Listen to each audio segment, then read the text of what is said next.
My fork hovers halfway to my mouth, laden with sweet potato casserole, as my father's words slice through the muted clatter of Thanksgiving dinner. You're nothing but a leech. It's time for you to leave this house. The sweet potato suddenly looks foreign, unappetizing. Around me, the dining room falls into a silence so complete I can hear the antique clock ticking from the living room. The same clock I paid to repair last month. I look up, searching for something, anything in my mother's face. But Denise stares intently at her plate, rearranging green beans she hasn't touched. Across from me, my 17-year-old sister Tessa's eyes have gone wide, fixed on her half-empty glass of water. What makes this betrayal so sharp is the timing. I spent the entire morning in the kitchen, basting the turkey, whipping potatoes, and baking 3 different pies while they watched football. Just 20 minutes ago, I shared news about my promotion at work. Now, as steam rises from the food I prepared, my father declares me unwelcome. The irony doesn't escape me. My name is on the electric bill that keeps these lights glowing, the water bill that filled the glasses on this table, the grocery receipt for every morsel of this meal, and the insurance statement that covered my mother's doctor appointment last week. Yet somehow, I'm the burden. 3 months ago, when Mom lost her job at the accounting firm, I stepped in without hesitation. The bills piled up faster than excuses, and Frank's part-time work at the hardware store barely covered the mortgage. I started paying for everything else: utilities, groceries, car insurance, even Mom's medical expenses. Each month, as more accounts transferred to my name, Dad grew more distant, more resentful. His signature, once required for everything in this household, became increasingly irrelevant. His authority, diminishing. 2 weeks ago, I overheard him talking to Mr. Simmons next door, his voice carrying through the open kitchen window. "It's not right," he complained, leaning against the fence. "A man losing control of his own household. She acts like she owns the place now." I didn't realize he meant me until I heard him say my name. Frank stares at me now, his jaw clenched tight, waiting for tears or protests. When I simply continue eating, his knuckles whiten around his fork. The sweet potato tastes like nothing in my mouth, but I chew methodically, swallow, and take another bite. "Did you hear what I said?" His voice rises, thick with irritation. "You need to be out by the weekend." My hands tremble slightly, but not from fear, from something deeper, something shifting inside me. I set down my fork, place my napkin beside my plate, and meet his gaze. I understand perfectly. I understand perfectly. These 3 words hang in the air, not tearful or angry but calm, almost thoughtful. Frank blinks, clearly thrown by my composure. The silence stretches until Mom finally speaks, but not to defend me. "Blair," she says, voice hushed and hurried. "You'll still pay the medical insurance this month, right? I have that appointment on Tuesday." And there it is. The full picture comes into perfect, painful focus. Not family, just a financial resource. Not daughter, just a signature on the bottom of checks. I stand and collect my plate, along with Tessa's empty glass. "Of course, Mom," I answer, my voice steady despite the hollow feeling spreading through my chest. "I'll take care of it before I go." As I move toward the kitchen, my mind catalogs everything in this house that bears my name. The internet service I upgraded when Tessa needed it for school. The refrigerator I replaced when the old one died in July. The utility accounts transferred to me when the warnings of disconnection arrived. I rinse my plate at the sink, methodically scraping uneaten food into the garbage disposal. Through the kitchen window, I can see my car in the driveway, the only thing I own outright that isn't tied to this house. At least I'll have that when I leave. Behind me, I hear Tessa's chair scrape against the floor as she brings her plate to the kitchen. When she places it beside the sink, she doesn't meet my eyes, but her fingertips brush against my wrist for the briefest moment. It's the closest thing to support I've felt in months. The digital clock on my nightstand blinks 1:18 a.m. as I fold another sweater into my suitcase. Sleep feels impossible with the weight of Frank's words still ringing in my ears. I've been packing methodically for hours, my movements automatic while my mind races. I reach for the stack of financial documents I keep in my desk drawer: insurance statements, utility bills, grocery receipts, planning to sort what I need to take. But underneath them, I spot a bank statement with Frank's name. Strange. I haven't seen paper statements for months. Everything switched to electronic after Mom lost her job. I pull it out, then another, and another. A small stack of statements spanning the last 3 months, all for an account I've never seen before. An account with a balance that grows each month while I've been draining my savings to keep the lights on. My hands shake as I drop onto the edge of my bed. The statements blur before my eyes until I blink hard, forcing myself to focus on the numbers. $4,000 in July, $5,000 in August, nearly $7,000 now. Flipping through the rest of the documents, I find a boat dealer's brochure with Frank's handwritten notes in the margins. Down payment, $5,500, circled in blue ink. Schedule delivery after Thanksgiving underlined twice. A fishing boat. While I've been paying for Mom's doctor visits and the internet Tessa needs for school, there's more. A notepad with dates jotted down. November utility due dates, my name with question marks. After bills paid, written and underlined. They've been planning this for weeks, waiting until I covered November's expenses before kicking me out. A soft knock interrupts my thoughts. The door opens just enough for Tessa to slip through, her eyes wide as she takes in the packed boxes and open suitcases. "You're really leaving?" she asks, hovering by the door like she's preparing a quick escape. I sit surrounded by the physical evidence of my family's betrayal, while Tessa stands with one hand still on the doorknob. The power imbalance isn't lost on me, her freedom to walk away, my forced departure. "Dad didn't give me much choice," I answer, tucking the bank statements into my purse. Tessa chews her bottom lip. "Mom said they need your room for storage now that Dad's buying that boat." The casual confirmation hits like a physical blow. "Boat?" "The fishing boat he put a deposit on last month." Tessa's voice drops to nearly a whisper. "I heard them planning all this weeks ago. How they'd wait until after you paid the bills for November." "You knew?" The betrayal expands, growing tendrils that reach even to Tessa. Her eyes fill with tears. "I was scared to tell you. Dad said anyone who warned you would be next." I want to be angry with her, but the fear in her face is too real. She's still a child navigating the same manipulative household I'm escaping. "There's more," she continues, glancing nervously at the hallway. "Those medical appointments Mom's been having? The ones you've been paying for with your insurance? What about them?" Last week she came home with her lips all puffy. She told Dad the doctor said she couldn't drink through a straw for 2 days. Tessa mimics our mother's distinctive eye roll. "It wasn't a checkup, Blair. It was fillers." The room seems to tilt slightly. "I've been eating ramen noodles 3 times a week to stretch my budget while my mother gets cosmetic procedures on my insurance." I pull out my bank app, showing Tessa my account balance, $763.42. 3 months ago, I had over $9,000 saved. This is what's left of my savings after covering everything here. I tell her, if I'd stayed even one more month, I'd have nothing left. The severity of my situation crystallizes as I say it aloud. I've been on the brink of financial ruin, pouring everything into a family that sees me as nothing more than an ATM, Dad said. "If you try to take any furniture, he'll report you for theft." Tessa says, "Even the stuff you bought." Of course he did. I glance around at the desk I purchased when I started working from home during the pandemic, the bookshelf I assembled myself, the bedding I bought with my first paycheck. He also called the bank today about getting your name off the utility accounts. The time pressure hits me. I need to secure housing, protect what remains of my finances, and untangle myself from the family accounts before they can cause more damage. I reach under my bed and pull out a shoebox. Inside are receipts for everything I've purchased for the house, organized, dated, with my credit card statements attached.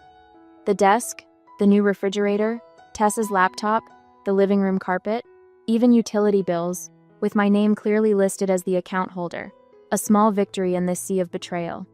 Proof that I'm not crazy, that I've been carrying this household while they plotted behind my back.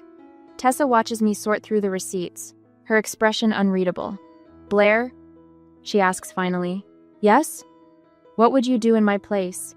If you had to choose between standing up for what's right and keeping peace in the only home you have?" As I sorted through these receipts in the middle of the night, I faced a difficult choice. Should I confront my parents with evidence of their manipulation? Or simply leave and let them discover the consequences on their own? Standing up for myself might bring closure, but a quiet exit would avoid a painful confrontation. What would you do when the people who should love you unconditionally have proven they only value what you provide? I look at my sister, caught in the same toxic environment I'm escaping, and realize I don't have an easy answer for either of us. 3 days later, while I am at lunch break at my part-time job, My Aunt Phyllis's voice crackles through the phone, each word landing like a slap. Honestly, Blair, I never thought you'd abandon your parents when they needed you most. I grip the phone tighter, watching my knuckles turn white. 3 days since Thanksgiving, and Frank has already constructed his version of events for the family to consume. Did Dad mention he kicked me out?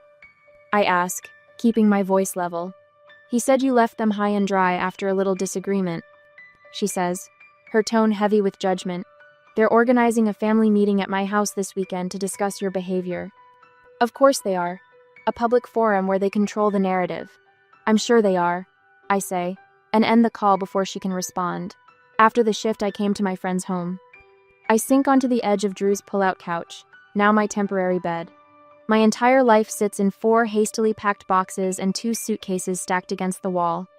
Everything I couldn't fit waits in my car downstairs. 25 years reduced to what I could grab in 2 frantic hours while my parents were at church on Sunday. My phone buzzes again. Another text from a cousin who's heard I've broken Mom's heart. I don't open it. The constant notifications have created a new anxiety. Each alert sends my heart racing, wondering which relative will attack next. When Drew returns from her shift at the hospital, she finds me cross-legged on the floor, surrounded by paperwork. Operation Financial Freedom? Going well? She asks, dropping her bag by the door. Almost done. I tap my pen against a notebook filled with account numbers. I've canceled the automatic payments for their utilities, removed myself from their cell phone plan, and called to take my name off their internet service. What I don't say is how the customer service representative laughed when I explained that, yes, I was voluntarily removing myself from financial responsibility for my parents' bills. Good, Drew says, settling beside me. Your parents can figure out their own mess. The weight of starting over presses against my chest. My savings account shows a balance that would make most financial advisors wince. 3 months of covering my family's expenses has left me with barely enough for a security deposit on my own place, let alone first and last month's rent. You sure your roommate doesn't mind me crashing here? I ask. Max? He's thrilled to have. The front door swings open, and Max bursts in with his enormous golden retriever bounding ahead of him. Blair! Max announces. You have to meet the world's worst therapist, but he works for treats. He tosses a tennis ball across the apartment, and Baxter launches after it, all flailing paws and wagging tail. The dog returns, dropping the slobbery ball in my lap with expectant eyes. He thinks you need this more than he does, Max says, his expression serious despite the ridiculousness of the moment. Sometimes the best therapy has 4 legs and terrible breath. When Baxter nudges my hand with his wet nose, I find myself laughing for the first time in days. The sound surprises me, almost foreign to my ears. 5 days after my escape, I sit at Drew's kitchen table, laptop open to job listings that might offer better pay. My current position covers my basic needs, but not the kind of emergency fund I'll need to truly rebuild. My phone lights up with my mother's name. I consider letting it go to voicemail, but something tells me to answer. What have you done? Denise's voice comes through sharp and panicked. The power's out, the internet's down, and my insurance was declined at my appointment. I take a slow breath, feeling strangely calm. I stopped paying for things that weren't my responsibility. But you can't just leave us like this. We're your family. The desperation in her voice might have moved me once, but now I hear the manipulation beneath it. Family doesn't call family a Leech at Thanksgiving dinner. I say, surprised by the steadiness in my voice. Your father didn't mean it. Her tone shifts to something softer, placating. You know how he gets. I do know. That's the problem. I end the call and set my phone down carefully, as if it might burn me. Later that evening, Drew leans over my shoulder as I create new passwords for my email and banking accounts. I notice some suspicious login attempts on your accounts, she says, pointing to the security alerts. We should set up fraud alerts just to be safe. The contrast isn't lost on me, Drew asks, before borrowing my charging cable, while my family felt entitled to everything I owned. Even now, Drew stands a respectful distance away, waiting for my response instead of grabbing the laptop to do it herself. Good idea, I say. Thanks. That night, I find myself scrolling through apartment listings within my budget. Small studios, most of them, but they represent something I've never fully had, a space that's completely mine, where no one can tell me I don't belong. I don't ask anyone's opinion about the neighborhoods, or worry whether the kitchens are big enough for family gatherings. The decisions are mine alone. The next morning, I head to a local credit union and open a new account under just my name. I transfer every penny from my old account, the one my parents know about. My phone pings with a text from Tessa. "Mom looking for your banking info. Says she needs to check something. Don't trust her." I've barely finished reading when my phone explodes with notifications, 6 missed calls from home in the last hour. Simultaneously, an email appears. "Fraud alert. Password reset attempt on your banking app." I stare at the screen, anger rising like a tide. They're not just trying to guilt me into coming back. They're trying to take what little I have left. A day later, the bank representative's voice carries a note of concern that feels strangely validating. "Miss Mitchell, we've blocked 3 separate password reset attempts from your parents' home address in the last 24 hours. I grip my phone tighter, pacing the small confines of Drew's spare bedroom that has become my temporary sanctuary. "And you're certain they can't access anything?" "Positive. We've flagged your account for enhanced security measures. Any changes will require in-person verification with photo ID." My chest loosens slightly as I thank her and end the call, adding her name to my growing documentation notebook. Methodical calls have yielded similar results: credit cards secured, utilities formally removed from my name, and medical insurance accounts protected with additional verification steps. The electric company representative had sounded almost impressed. "Smart move contacting us. Your mother called yesterday trying to reinstate service in your name without authorization." Each confirmation acts like a brick in the wall I'm building between my former life and whatever comes next. Not a wall of anger, though that simmers beneath the surface, but of protection, solid, necessary, and entirely of my own design. Drew appears in the doorway with a steaming mug. "Tea with honey. Thought you could use it after all those calls." I accept it gratefully, wrapping my hands around the warmth. "Last one done. Nobody can access or change anything without my direct approval now." Drew nods approvingly. "How does it feel?" Before I can answer, a thunderous pounding rattles the apartment door. The tea sloshes over my fingers as Drew and I exchange startled glances. "Blair." My father's voice booms through the wood. "Open this door right now." Drew motions for me to stay put, but I'm already moving. This confrontation has been inevitable since the moment I walked out. The pounding intensifies as I approach, each impact like a physical blow. Through the peephole, I see my father's face, flushed and contorted with rage. I've seen directed at bill collectors, telemarketers, and now me. "I know you're in there." Another series of blows makes the door frame shudder. "You think you can just abandon your family and destroy our lives?" A door opens across the hall, and Mrs. Perkins, a retiree who baked cookies for Drew when he first moved in, peers out cautiously. Her eyes widen at the sight of Frank pounding and shouting.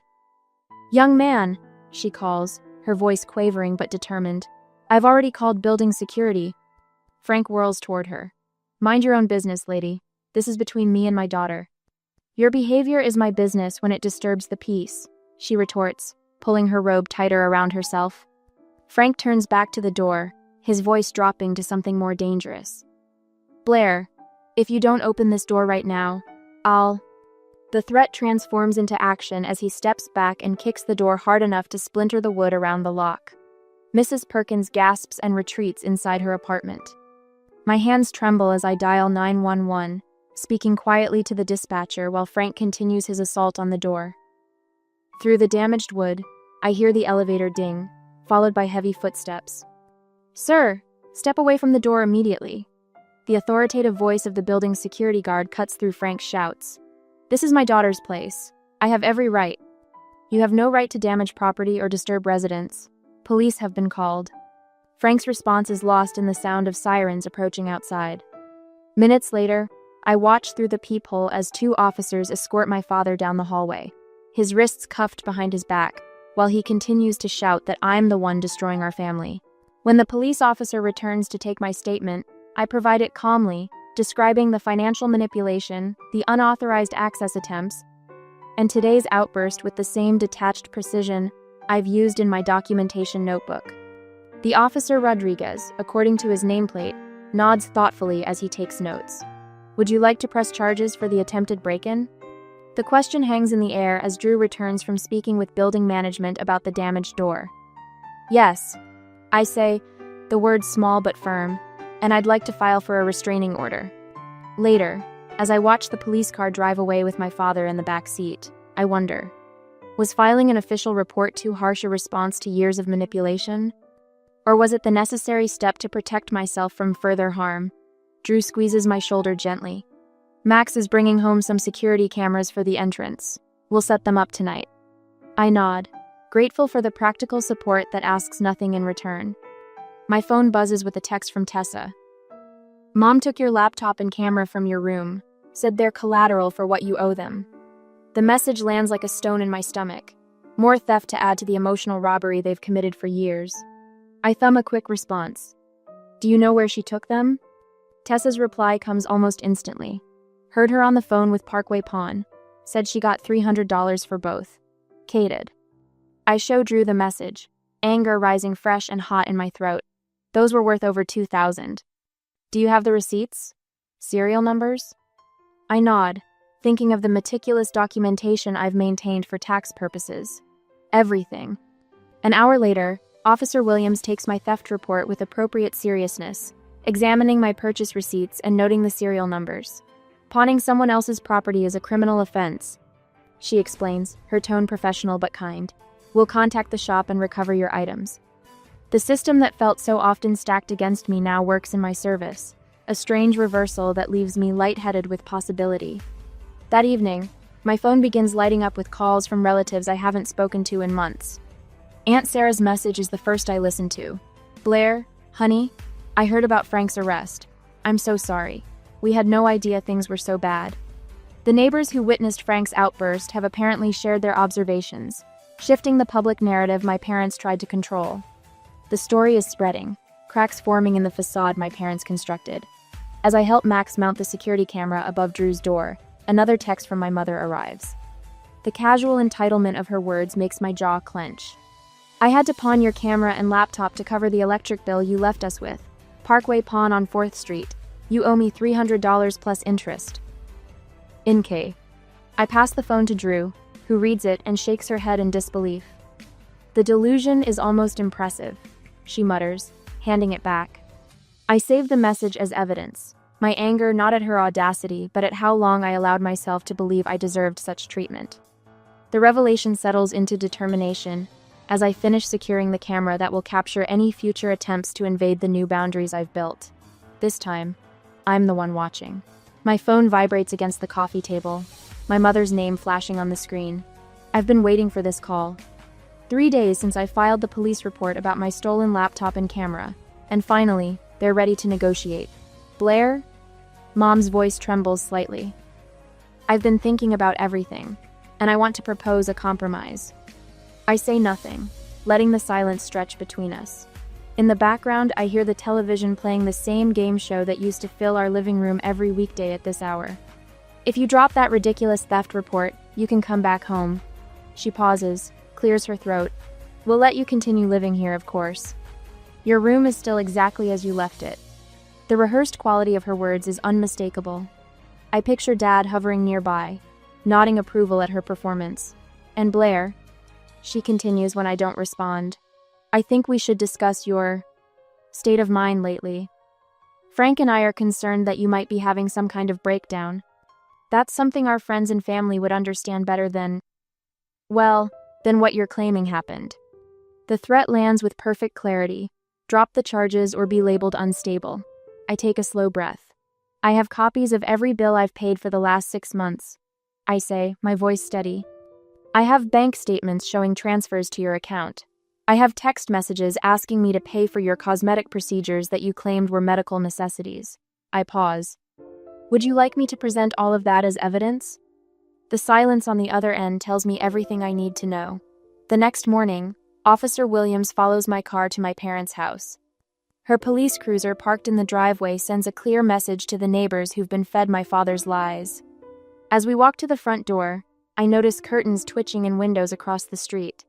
Mom answers the door, her smile faltering when she sees the officer. Mrs. Mitchell, Officer Williams says, I'm here to accompany Blair, while she retrieves her remaining belongings. Inside, the house feels smaller than I remember. Mom hovers nearby as I head straight for my bedroom, Officer Williams following close behind. I've prepared copies of all my financial contributions. I tell the officer, handing her a folder I've been compiling. Utilities, groceries, medical bills, the new refrigerator I purchased in July, all with receipts. Officer Williams flips through the pages, her eyebrows rising. You paid for all of this while living here? Yes. For the past 6 months, since my mother lost her job. Mom appears in the doorway, arms crossed. That furniture belongs to the family, Blair. You can't just take everything. I pull a stack of receipts from my bag and hold them up. I have receipts for everything I'm taking. Would you like to see them? Officer Williams studies my mother's face, then glances back at the financial records.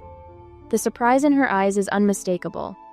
Mrs. Mitchell, these documents show your daughter has been supporting this household almost entirely on her own. Mom's mouth opens, then closes. She retreats down the hallway without another word. I work methodically, packing books, clothes, and the remaining items that are unquestionably mine. Through my bedroom window, I can see the neighbors watching from their porches, pretending to water plants or check mail. Let them see. Let them know the truth. When the last box is loaded into my car, I turn to lock the front door one final time. The sound of an engine draws my attention to the street. My other car that I'd left parked at Drew's apartment, pulls into the driveway, my father behind the wheel. My stomach drops. The spare key. I'd forgotten about the spare key I'd given them for emergencies. Dad steps out, jingling my keys in his hand. His expression is triumphant as he walks toward me. We need to discuss what you owe us before you take this too, he says, gesturing toward the vehicle I'm about to drive away in. I set down the box I'm holding and reach into my purse, pulling out a folder of documents I've been carrying for precisely this moment. This is the title to that car, I say, holding up the paper. And this is the registration, both in my name. Officer Williams steps forward. Sir, that vehicle is registered to Blair. You need to hand over the keys immediately. The color drains from Dad's face as he looks from the documents to the officer. His hand tightens around the keys. I paid for her college, her braces, 18 years of... The keys, Mr. Mitchell. Officer Williams extends her hand. Slowly, Dad's fingers uncurl. The keys drop into the officer's palm with a soft jingle. As she passes them to me, I see something I've never witnessed before: my father's complete deflation. The man who has towered over our family for decades suddenly looks small, diminished. Come near me or my property again, I say, my voice clear and calm, and I'll file for a restraining order. I slide into my car, adjust the mirror, and turn the key. As I pull away from the curb, I see the neighbors still watching, witnesses to the final act of our family drama. Mrs. Henderson from next door doesn't even pretend to be checking her mailbox anymore. She stands on her lawn, phone in hand, no doubt already spreading the news. In my rearview mirror, Tessa appears in the doorway. She's caught between worlds, one foot in the house where our parents remain, one hand raised in a tentative wave to me. Her face reflects both sorrow and something else: admiration, perhaps. The strength she hasn't yet found for herself. I'm 3 blocks away when my phone buzzes with a text. Tessa. They're blaming me now. What do I do? The light ahead turns red. I press the brake and stare at the screen, watching those 3 dots appear as she types something else, then disappear. My sister, the one innocent party in all of this, now stands where I once did, bearing the weight of our parents' manipulation. The light changes to green, but I remain still, cars honking behind me as I consider what comes next. Sunlight streams through gauzy curtains I chose myself, painting warm patterns across the hardwood floors of my apartment. 3 months have passed since I drove away from my parents' house with Officer Williams' business card tucked in my wallet. The difference between then and now still catches me by surprise sometimes. I run my fingers along the edge of my desk, where neatly organized bills fan out like a deck of cards: electricity, water, internet, renter's insurance, all in my name, all comfortably within my budget. No one else's financial emergencies hiding between the envelopes. My bank statement sits open beside them, the numbers growing modestly but steadily each month. The emergency fund I'd depleted supporting my family is slowly rebuilding itself. 6 months of security, that's my goal. I've already reached 2. The quiet contentment of making decisions without defending them feels like a luxury I'm still getting used to. Last weekend I painted an accent wall deep teal, without asking anyone's permission or hearing how I'd regret the color choice. The freedom to make even small choices feels enormous. A year later, my apartment buzzes with the gentle hum of conversation and laughter. I slide a golden brown turkey onto my dining table, smaller than last year's but cooked to perfection. The irony of hosting Thanksgiving isn't lost on me. "Can I help with anything?" Tessa asks, hovering uncertainly by the kitchen counter. My sister looks different now, taller somehow, though she hasn't grown an inch. Maybe it's the confidence she's developing away from our parents' shadow. "Your company is contribution enough," I tell her, the words flowing naturally. How different from the tally of expenses I once kept in my head, measuring my worth by what I provided. I move around my space with an ease that would have seemed impossible last November. The dishes don't match perfectly. The table is secondhand. But everything here is genuinely mine, chosen with care, rather than acquired through obligation. Drew raises her glass as we settle around the table. To found family and boundaries worth keeping. Max and Tessa lift their glasses in response. My sister has flourished since moving into her college dorm 3 months ago. I helped her navigate financial aid forms and housing applications, knowledge from my own journey becoming stepping stones for hers. Later, as Tessa and I sort through scholarship applications at my kitchen counter, she mentions the latest family update. "They lost the house last month," she says quietly. "Dad's still blaming the bank, the economy, everyone but himself. They're staying with Uncle Rick, but he's already dropping hints about them finding their own place." I nod, glancing at the stack of unopened letters on my bookshelf. 5 envelopes, all from my parents, all unread. Setting boundaries doesn't mean I don't sometimes wonder what they say. "They still blame you for everything," Tessa continues, her pen tapping against the scholarship form. "But honestly, they're just facing what would have happened anyway. Your money was just postponing the inevitable." I help her highlight a key section on the housing assistance application, thinking about choices and consequences. As I helped Tessa build her independent life, I sometimes wondered if I should respond to my parents' attempts to reconnect. Is maintaining complete separation the healthiest choice when family has betrayed you so deeply, or is there value in allowing limited contact on your own terms? What would you do when those who should have protected you want back into your life after you've finally found peace without them?